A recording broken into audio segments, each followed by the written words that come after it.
الحمد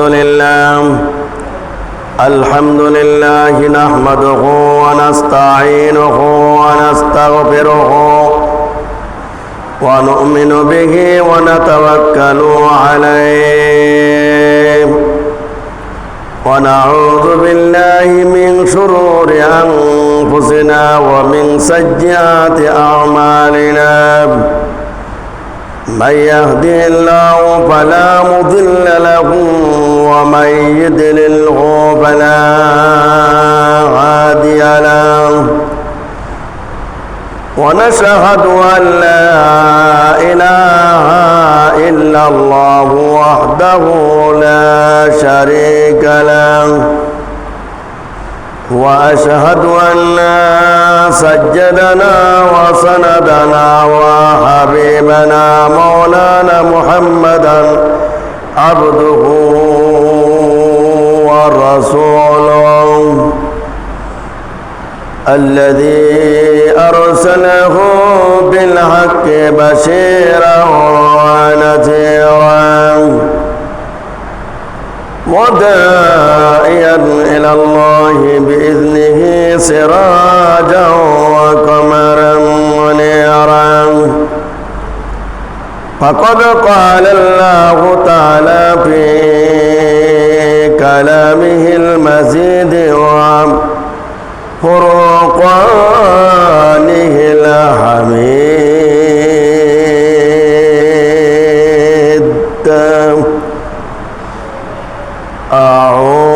أعوذ بالله من الشيطان الرجيم بسم الله الرحمن الرحيم الله ولي الذين آمنوا يخرجهم من الظلمات إلى النور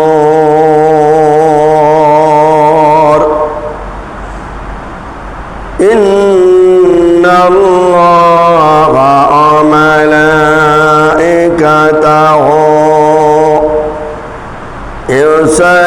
يصلون على النبي يا أيها الذين آمنوا صلوا عليه وسلموا تسليما اللهم صل على محمد وعلى آل محمد كما صليت على إبراهيم وعلى آل إبراهيم إنك حميد مجيد দরুদ শরীফ কেউ জানো না মনে হয় নাকি اللهم بارك على محمد وعلى آل محمد كما باركت على إبراهيم وعلى آل إبراهيم إنك حميد مجيد محبتের সাথে সবাই পড়ি বালাগাল উলা বিকামালিহি কাশাফাত তুজা বিজামালিহি হাসনাত জামিয়া খিসালিহি সাল্লু আলাইহি আওয়ালিহি আরবের বুকে মক্কার পরে আমিনার যেতায় ঘর করুণা কাউসার হয়ে জোরসে বারম্বার বালাগাল উলা বিকামালিহি কাশাফাদ দুজা বিজামালিহি হাসানাত জামিউ খিসালিহি সাল্লু আলাইহি ওয়া আলিহি مشرق حب محمد مطلع دیوان مولاي خورشید عشق سرسنه سو جان ما بلغ العلا بكماله كشف الدجى بجماله حسنت جميع خصاله صلوا عليه وآله محبতের সাথে একটু জিকির করি সুবহানাল্লাহ walhamdulillah la ilaha illallah subhanallah walhamdulillah la ilaha subhanallah walhamdulillah la ilaha illallah la ilaha illallah la ilaha illallah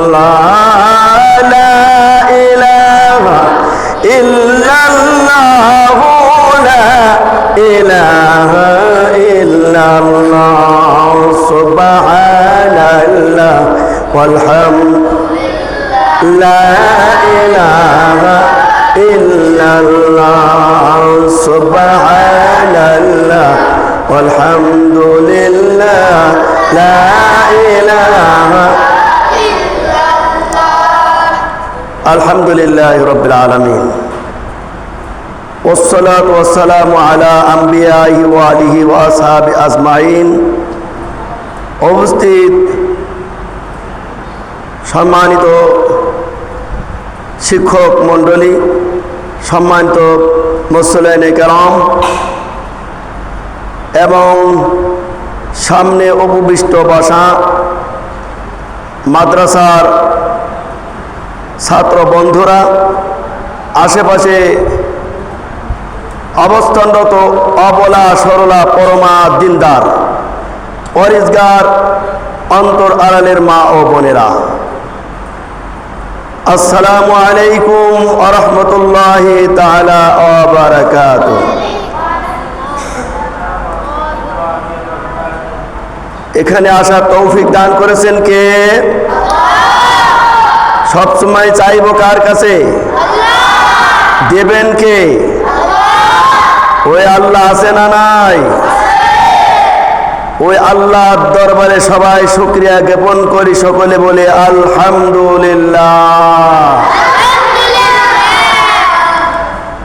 দরুদ ও শান্তি ও সালাম বিশ্ব মানবতার মহান শিক্ষক সারায়ে কায়নাত আকাই নামদার তাজদের মদিনা আহমদ মুস্তাফা মোহাম্মদ মুস্তাফা বিশ্ব নেতা বিশ্ব নবী দো জাহানের বাদশা সরকারে দো আলম জনাবে মুহাম্মদুর রাসূলুল্লাহ সাল্লাল্লাহু আলাইহি ওয়াসাল্লাম সেই নবীর উম্মত হিসাবে আল্লাহ সুবহানাহু ওয়া তাআলা আজকে এই পবিত্র জুম্মার দিনে আল্লাহ রাব্বুল আলামিন কোরআনের আলোচনা শোনার জন্য আল্লাহ রাব্বুল আলামিন আসার এবং বাসার তৌফিক এনায়েত করেছেন সেজন্য সেই আল্লাহর দরবারে সকলেই শুকরিয়া জ্ঞাপন করি সকলে বলে আলহামদুলিল্লাহ আল্লাহ রাব্বুল আলামিন আজকের মুসলমানের যে জুম্মার দিন ইয়ামুল জুম্মা,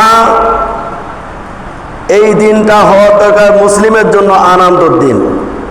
সাপ্তাহিকভাবে একদিন জুম্মার নামাজে আমরা আসব, আমাদের আনন্দের দিন। ঈদের দিন যেরকম নতুন নতুন পোশাক পরে ঈদ করতে আসি, নতুন নতুন টুপি পরে ঈদ করতে আসি, সৌদি আরবে জায়নামাজ নিয়ে ঈদ করতে যাই, অনুরূপ আমাদেরকে অনুরূপ মুসলমানের জন্য শুক্রবার আনন্দের দিন হওয়ার দরকার। সকলেই মিলে মসজিদে আসার দরকার। অন্যান্য ধর্মে যারা আছে তারা পেগোড়ায় যায়, গির্জায় যায়, মন্দিরে যায়, ওদের যে দিন আছে রবিবার, এই রবিবারের দিন যত কাজ কাম থাক না কেন সবাই কিন্তু তাদের গির্জায় বা মন্দিরে তারা সেখানে চলে যায়। কিন্তু মুসলিম হিসাবে আমাদের যে কর্তব্য ছিল, আমাদের দায়িত্ব কর্তব্য ছিল শুক্রবারের দিন মসজিদে আনন্দ করতে করতে সকলে মিলে মসজিদে যাওয়ার কর্তব্য ছিল। কিন্তু দুঃখ হলেও সত্য, আজকে মুসলমান জুম্মার দিনে, যারা মুসলমান তারা জুম্মার দিনে আজান শুনলে কখনো বসে থাকতে পারে না। পারে? মুসলিম যদি হয় তাহলে কখনোই জুম্মার দিনে মসজিদ বাদ দিয়ে তারা মাঠে কাজ কাম করতে পারে না। কারণ মুসলমান যারা আজান শুনলে তাদের ভিতরে এমন একটা ভয় সৃষ্টি হয়ে যাবে, এমন একটা ভয় আসবে যে আল্লাহ আমাদেরকে ডাকছে, আল্লাহর আহ্বানে সাড়া দিতে হবে।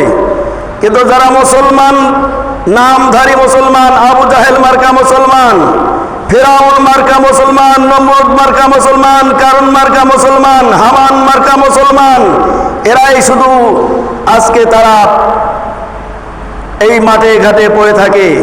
এরা নামধারী মুসলমান, এরা মসজিদে আসে না, আল্লাহর আহ্বানে সাড়া দেয় না। যারা প্রকৃত ইমানদারের কাজ হলো মসজিদে আসা। ইমানদার মসজিদ মুখে হবে। কোন জায়গা হবে? ইমানদার মসজিদ মুখে হবে। কিন্তু আজকে আমাদের ভিতরে ইমানদার কম, নামধারী আমরা মুসলমান। আর একটাই কারণ হলো সমাজে আজকে ইসলামী আইন নাই। আজকে ইসলামী আইন যদি থাকতো, ইসলামের শাসন যদি থাকতো, ইসলামের আইন যদি সমাজে থাকতো, তাহলে অবশ্যই মুসলিমরা মসজিদবিহীন অন্য জায়গায় যেত না। ইসলামে আইন থাকলে জিনা ব্যভিচার থাকতো না। ইসলামে আইন থাকলে কোরআনের আইন সমাজে প্রতিষ্ঠিত হলে আজকে সমাজে জিনা ব্যভিচার হতো না। ইসলামে আইন থাকলে, কোরআনের আইন থাকলে আজকে নারীরা বেপরদাভাবে চলাফেরা করতো না। নারীরা যেভাবে চলাফেরা করে, অনেক সময় দুঃখ হলেও সত্য, মাদ্রাসায় অনেক যুবতী মহিলারা আসে, তাদের মাথায় কাপড় থাকে না, মসজিদে বসে চুল ছেড়ে দেয়, চুল ছেড়ে দিয়ে তারা এখানে ছবি উঠায়। এগুলা মাদ্রাসায় কখনো ঢুকতে পারতো না যদি কোরআনের আইন সমাজে থাকতো। কাজেই কোরআনের আইন নাই, ইসলামের আইন নাই, জিনা ব্যভিচার বেশি হয়ে গেছে। কিন্তু আল্লাহ রব্বুল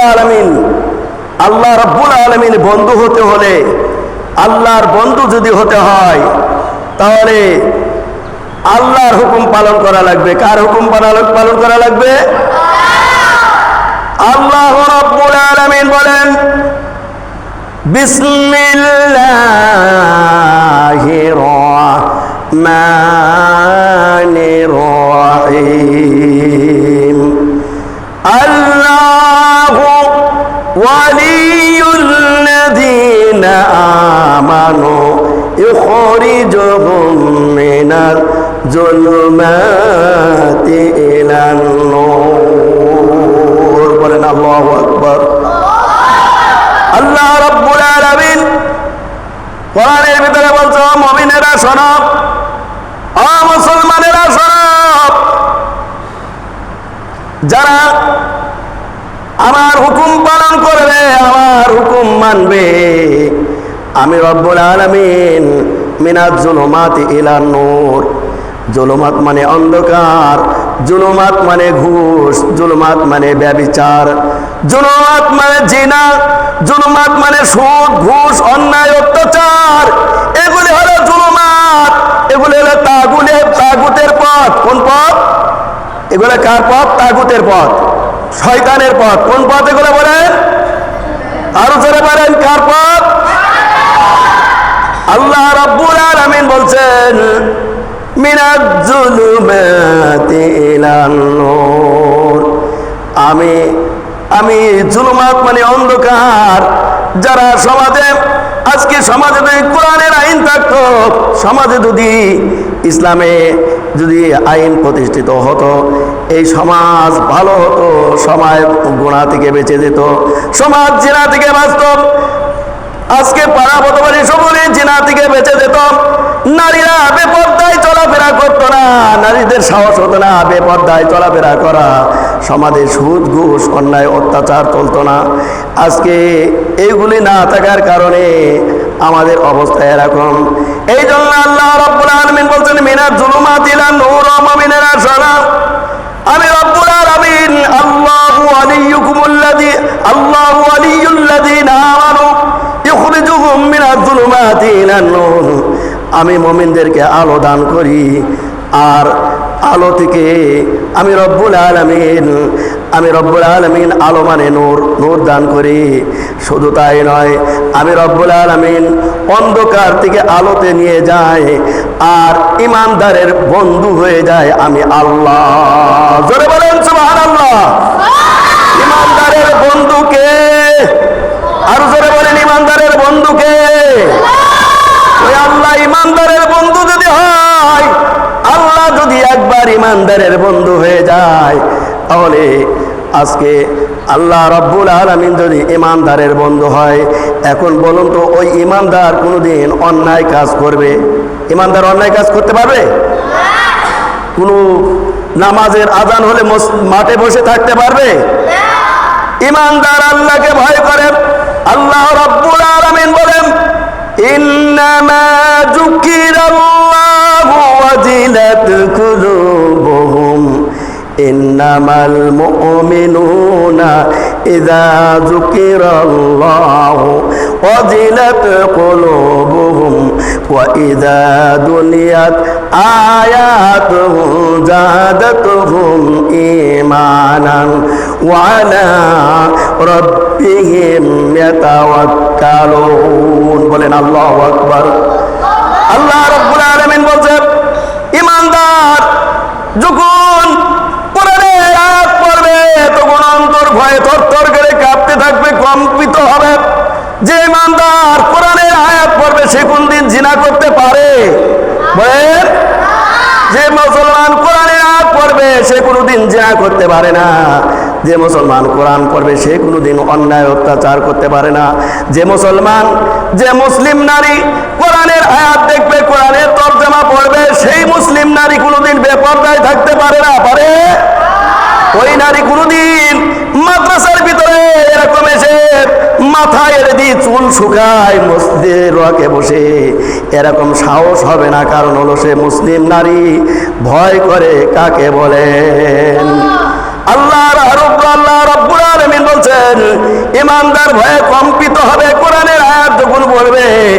ইমানদার এবার আল্লাহকে ভয় করবে, আর ইমানদার মসজিদমুখী হয়ে যাবে। ওয়াইদা দুলিয়াত আয়াতু যাদাতুহুম ঈমানান ওয়া আলা রাব্বিহিম ইয়াতাওয়াক্কালুন।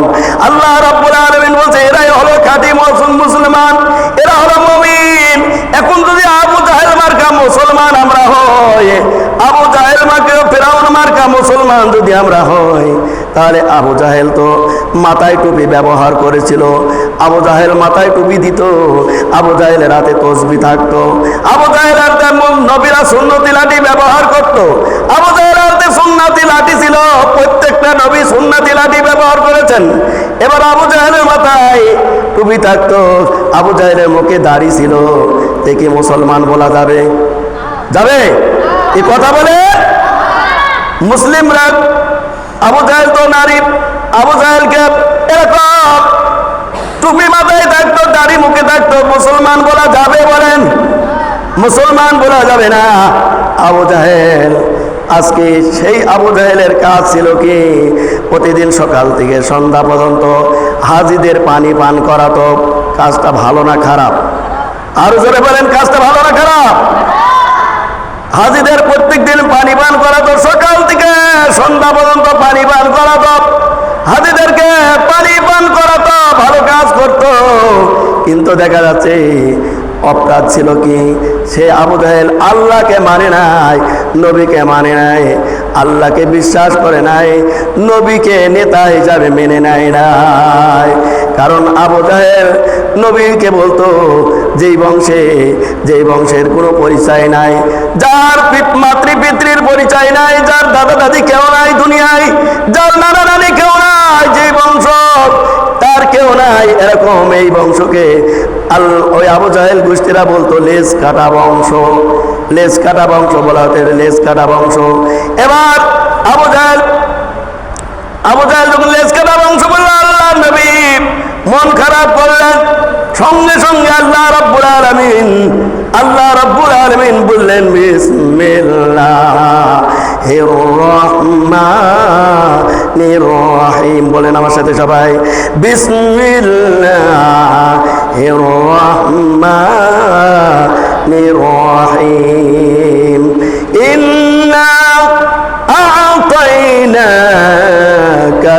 কাউসার ফাসাল্লি লিরাব্বিকা ওয়ানহার ইন্না শানিআকা হুয়াল আবতার। ও নবী, আপনাকে কে বলেছে লেজ কাটা? যারা লেজ কাটা বলেছে ওরাই হলো লেজ কাটা। কারণ আমি রব্বুল আলামিন আপনাকে কাউসার দান করেছি। জোরে বলেন সুবহানাল্লাহ। কি দান করেছেন? আল্লাহর হাউজে কাউসার নবীকে দান করেছেন। কি দান করেছেন? হাউজে কাউসার দান করেছেন। ও নবী, কে বলেছে আপনি লেজ কাটা বংশ?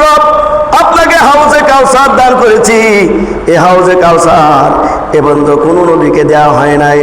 আমি আপনাকে এতিম বানাইছি ঠিক, কিন্তু আপনাকে আমি হাউজে কাউসার দান করেছি।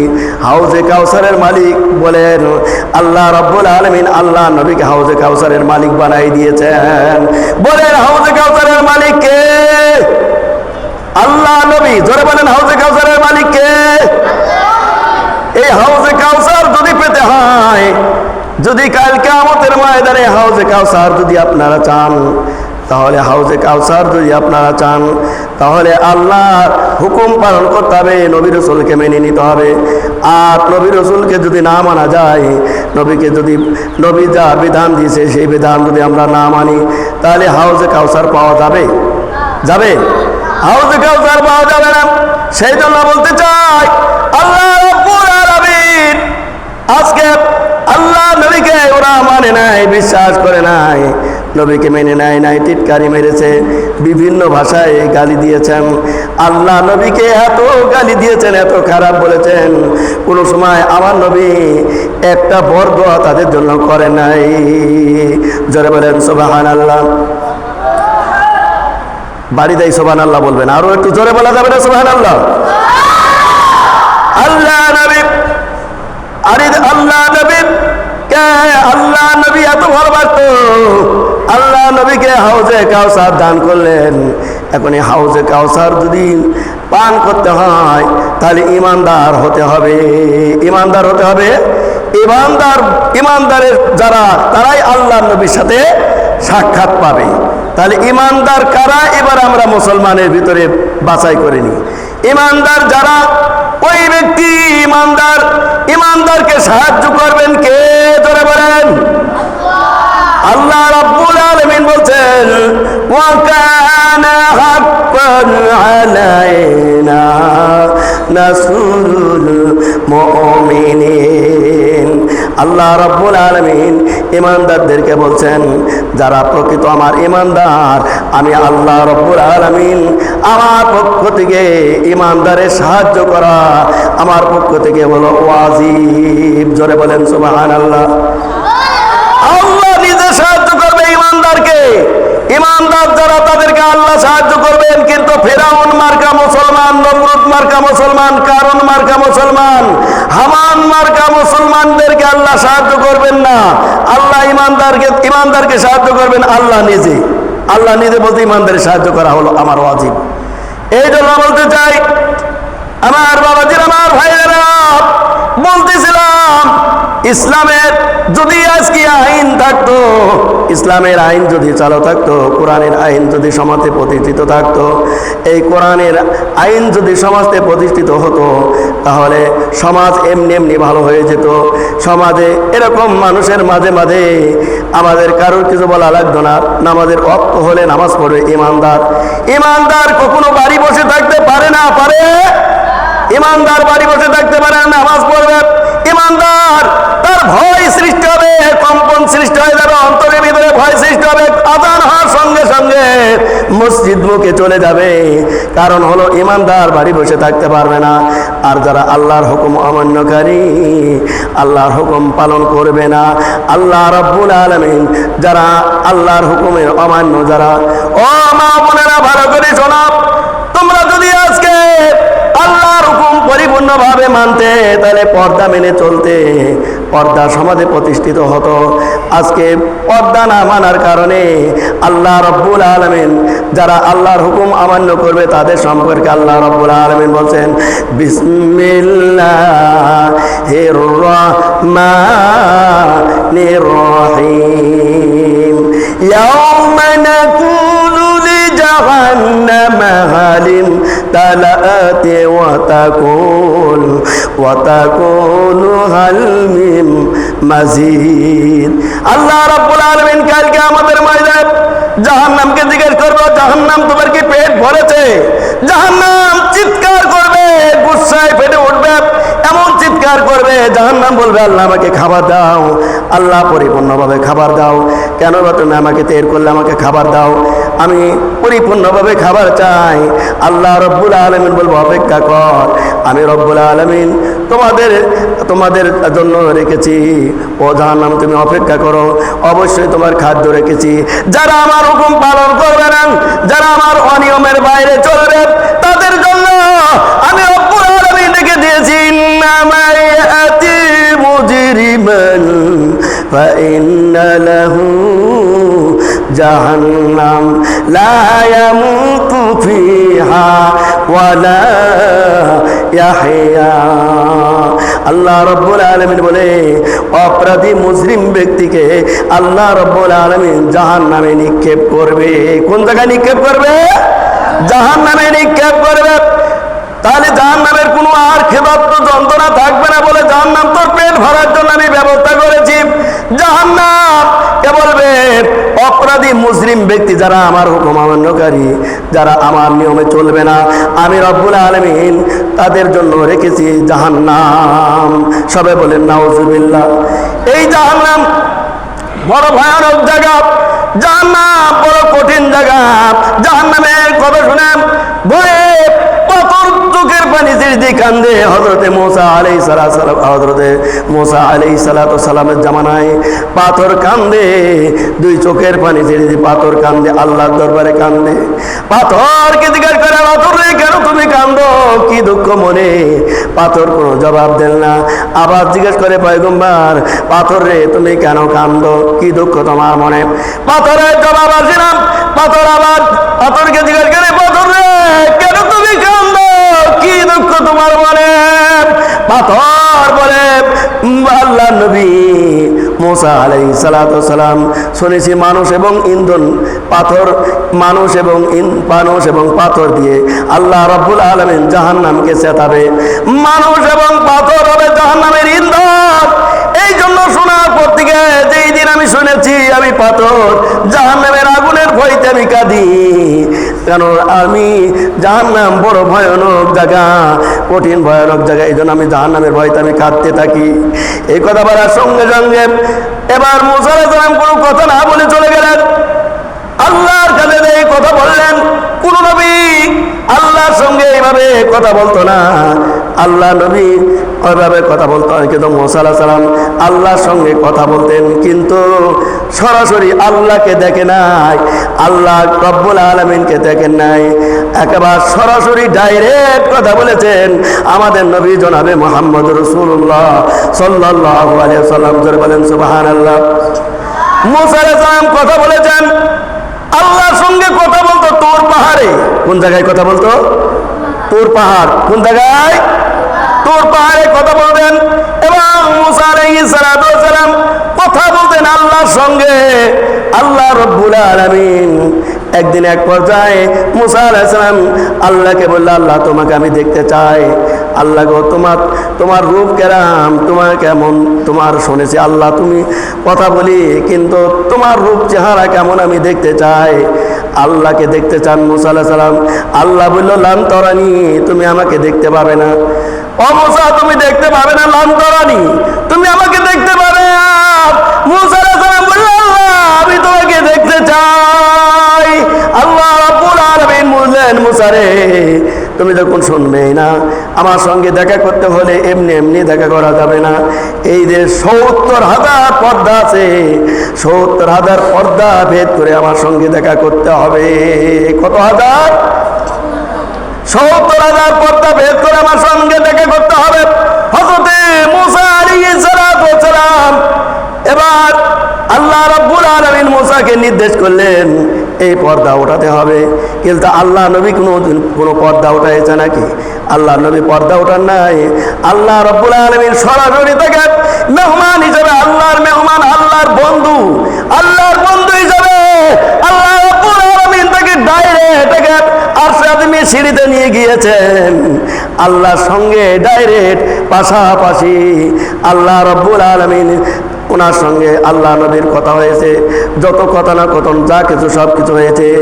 আমার বাবাজিন, আমার ভাই জানেরা, এবার মুসা আলাইহিস সালাম আল্লাহকে দেখবেন বলে কি করলেন? তখন সঙ্গে সঙ্গে ওই যে পর্দা ছিল, একটা ৭০,০০০ পর্দার ভিতরে একটি পর্দা মাত্র উঠাইছেন।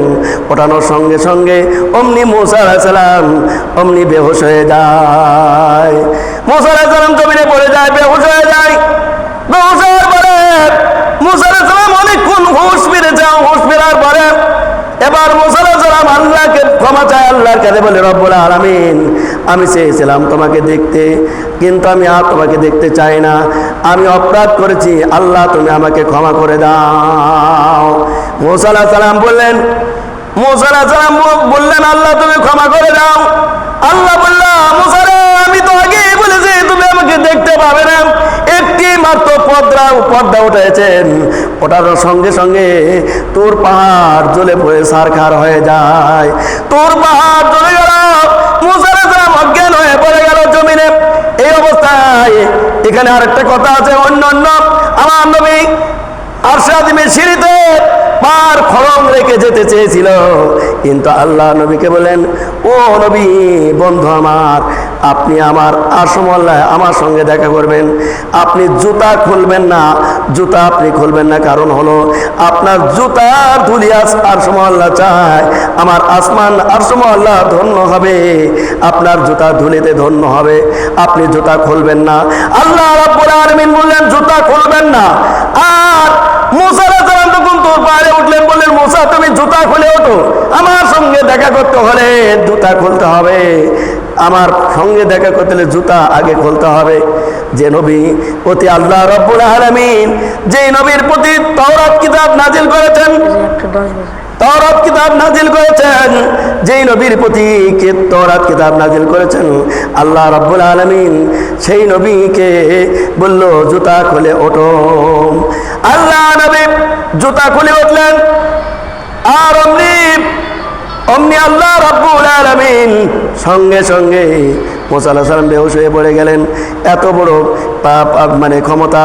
মুসা আলাইহিস সালাম পরক্ষণে আল্লাহর কাছে ক্ষমা চাইলেন, রব্বুল আলামিন, আল্লাহ তোমার দরবারে আমি ভুল করেছি, আর তোমাকে আমি দেখবো না। বন্ধুরে আমার, সেগুলো বলতে চাই, আমার আলোচ্য বিষয় ছিল ইমানদারের বন্ধু আল্লাহ। আমি যে আলোচনা দিয়েছিলাম অনেক সময় প্রয়োজন, ইমানদারের বন্ধু হবে আল্লাহ। আর ইমানদার যদি হতে হয় তাহলে আল্লাহর হুকুম পরিপূর্ণভাবে মানতে হবে।